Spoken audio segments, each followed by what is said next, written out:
ফিরলাম ব্রেকের পর আর এবার নজর রাখবো শেয়ারে মুনাফার টোপ ৬৪ লক্ষ টাকার প্রতারণা। কলকাতা পুলিশের সাইবার সেলের জালে এক নিউ ব্যারাকপুর থেকে গ্রেপ্তার করা হয়েছে যুবককে। আরো একবার জানাবো শেয়ারে মুনাফার টোপ আর সেই টোপ দিয়ে প্রতারণার অভিযোগ। কত টাকা প্রতারণা, টাকার অঙ্কটা নেহাত কম নয়। ৬৪ লক্ষ প্রতারণার অভিযোগ। নিউ ব্যারাকপুর থেকে গ্রেপ্তার যুবক। শেয়ারে বিনিয়োগের নামেই রীতিমতো টাকা হাতিয়ে নেওয়ার অভিযোগ।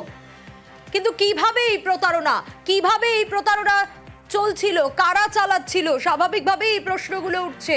শেয়ারে বিনিয়োগের নামে ৬৪ লক্ষ টাকা হাতিয়ে নেওয়ার অভিযোগ। ব্যাংক অ্যাকাউন্টের লেনদেনের সূত্র ধরেই জালে প্রতারক।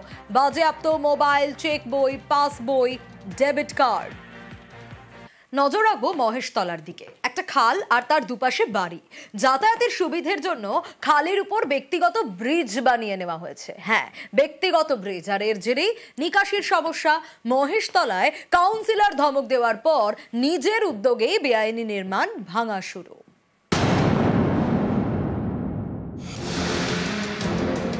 খালের উপরে তৈরি হয়েছে ব্রিজ, একেবারে ব্যক্তিগত উদ্যোগে। বিষয় নজরে আসতেই স্থানীয় কাউন্সিলরের ধমক। আমরা সরকারের কাছে দৌড়ে দৌড়ে ব্রিজ বানানোর পারমিশন পাচ্ছি না, আপনি ইচ্ছা খুশি করে ব্রিজ বানিয়ে দিয়ে তখন কাউন্সিলর কে ছিল, এই ব্রিজটা করার পারমিশনটা কিন্তু সেটা তো বড় কথা। শেষমেশ নিজের উদ্যোগে বেআইনি নির্মাণ ভাঙার কাজ শুরু। মহেশতলা পুরসভার ১৭ নম্বর ওয়ার্ড, এখান দিয়ে বয়ে গিয়েছে পুরনো মণি খাল। চকমিরে এই খালের দুদিকে শঙ্কু মণ্ডলের বাড়ি। যাতায়াতের সুবিধার জন্য খালের উপরে তৈরি করা হয়েছে কংক্রিটের ব্রিজ। অভিযোগ, এর জেরে এলাকার জল বেরোচ্ছে না। ভারী বৃষ্টি হলেই বেশ কয়েকটি এলাকা জলে ভাসছে। বিষয়টি শুনেই এলাকায় যান স্থানীয় তৃণমূল কাউন্সিলর। শঙ্কু মণ্ডলকে ধমক দেন। আমরা সরকারের কাছে দৌড়ে দৌড়ে ব্রিজ বানানোর পারমিশন পাচ্ছি না, আপনি ইচ্ছা খুশি করে ব্রিজ বানিয়ে দিয়ে তখন কাউন্সিলর কে ছিল। আমি প্রথমে ভেবেছিলাম ব্রিজটা হয়তো কোনো সরকারি ব্রিজ হবে, তারপর দেখলাম যে না, ব্রিজটা গিয়ে সোজাসুজি একজনের বাড়িতে হিট করছে। তো যে ব্যক্তি আছে তাকে রীতিমতো ধমক দিয়ে বলেছে যে এটা প্রাইভেট ব্রিজ, এভাবে ব্রিজ করা যেতে পারে না। আমি অফিসিয়ালি পৌরসভাকে চিঠিও দিয়ে দিয়েছি। কাউন্সিলরের ধমক, এরপরেই বেআইনি নির্মাণ ভাঙার কাজ শুরু করেন শঙ্কু মণ্ডল। কাউন্সিলর বলছে যে এই পোলটা ভেঙে দিতে খালের কাজ করা হবে। আপনি এই ব্রিজটা করার জন্য কোনো পারমিশন নিয়েছিলেন? বাড়ির সাথে এটা পুরো বাড়ির সাথে টাই আপ করা আছে, আলাদা করে তো সেতু বলে তো এটা তো করা হয়নি কিছু। সম্প্রতি পুরনো মণিখাল সংস্কারের কাজ শুরু করেছে সেচ দপ্তর। অভিযোগ, খালের দুপাশে বেআইনি নির্মাণের জেরে থমকে যাচ্ছিল কাজ। বেশ কয়েকটি বেআইনি নির্মাণ ভাঙা হয়ে গিয়েছে। এবার ব্যক্তিগত ব্রিজ ভাঙা শুরু। এই যে সমস্যার সমাধান হচ্ছে তাতে করে এলাকার শুধু আমাদের ওয়ার্ড নয়, এর সংলগ্ন আরও দুটো ওয়ার্ডের মানুষ 18 আছে, ওদিকে 8 আছে, এই সমগ্র 3টে ওয়ার্ডের মানুষ উপকৃত হয়। মহেশতলা থেকে সমীর মণ্ডল, নিউজ 18 বাংলা। আজই খুলতে পারে বাংলা সিকিম লাইফলাইন। গত কয়েকদিনে দফায় দফায় ধসের পর মেরামতি। আজই জানা যাচ্ছে যে খুলতে পারে বাংলা সিকিম লাইফলাইন। পার্থ রয়েছে, আরো বিস্তারিত বলবে। পার্থ, আজ খুলতে পারে কি তাহলে বাংলা সিকিম লাইন? কখন খুলছে?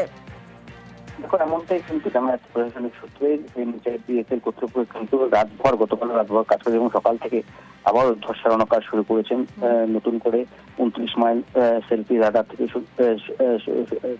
এসব ধসপ্রবণ এলাকা, এখানে ধস প্রভাবিত এলাকা, সেসব জায়গায় ধস সারানো কাজ সকাল থেকে শুরু করছে এবং যে নির্দেশিকা তারা জারি করেছিল গত পরশু আর সন্ধ্যা 6টার মধ্যে জাতীয় সড়ক 6টার পর জাতীয় সড়ক খুলতে পারে, সেদিকে কিন্তু এগোচ্ছে। এমনকি কিন্তু যেহেতু আবহাওয়া যথেষ্ট ভালো রয়েছে, বৃষ্টি নেই গতকাল থেকে, তাই ক্রমেই আজ বিকেলের মধ্যেই হয়তো 10 নম্বর জাতীয় সড়ক দিয়ে যান চলাচল স্বাভাবিক হতে পারে এবং ধস কবলিত এলাকাগুলিতে যে একমুখী যান চলাচল অন্তত যাতে শুরু করা যায় সেই চেষ্টা চালাচ্ছে এনএইচআইডিএসএল কর্তৃপক্ষ। বেশ, ধন্যবাদ।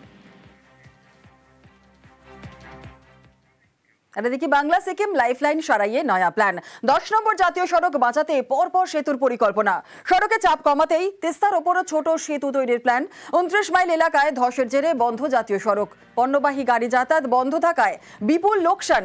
পরিদর্শনে গিয়ে দ্রুত সড়ক মেরামতিতে জোর সাংসদের।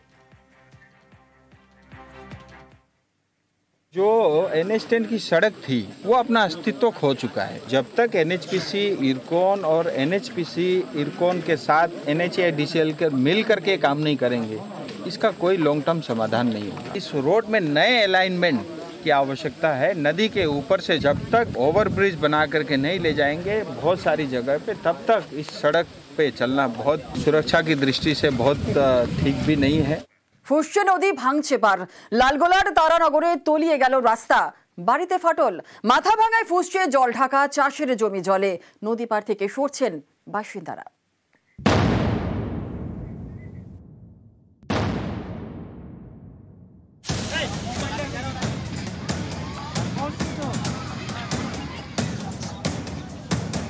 নদীগর্ভে রাস্তা,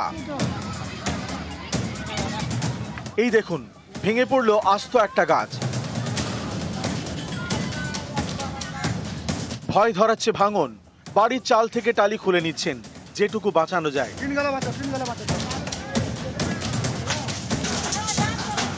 মুর্শিদাবাদের লালগোলা সীমান্তবর্তী এলাকা, এখানকার তারানগর দিয়ে বয়ে গিয়েছে পদ্মা। ফুঁসছে নদী, ভাঙছে নদী পাড়ের রাস্তা।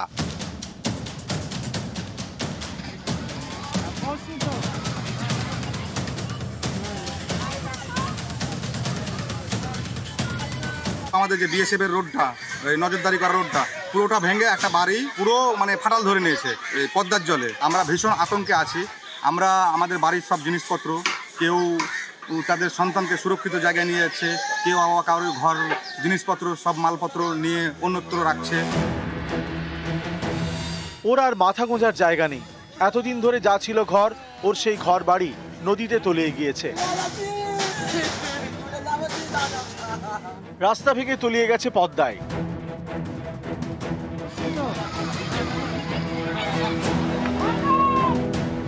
একটা বাড়ি একদম গোড়া থেকে চলে গেছে, কিন্তু বিডিওর কোনো পদক্ষেপ নাই, বিডিও আসেনি। এত গরিব পরিবার, ওরা কোথায় যাবে এখন? ওরা কাঁদছে, কাঁদাকাটি করছে।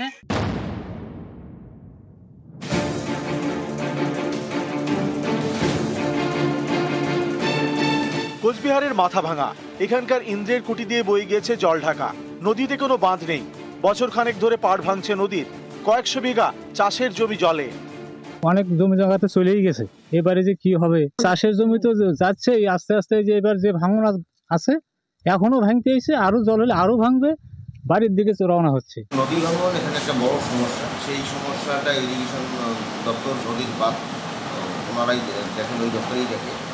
তো সেই দপ্তরে আমাদের চিঠিপত্র যা করার আমরা করে দিয়েছি, যত আশা রাখছি তত তাড়াতাড়ি সম্ভব তখন একটা স্থায়ী সমাধান।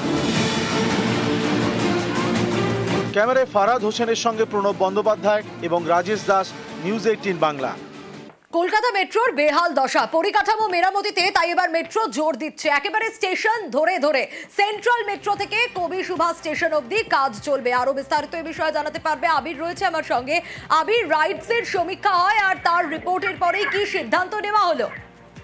একেবারেই তাই। তার কারণ হচ্ছে গত কয়েকদিনও দেখতে পাওয়া গিয়েছে যে স্টেশন ভাঙতে হচ্ছে।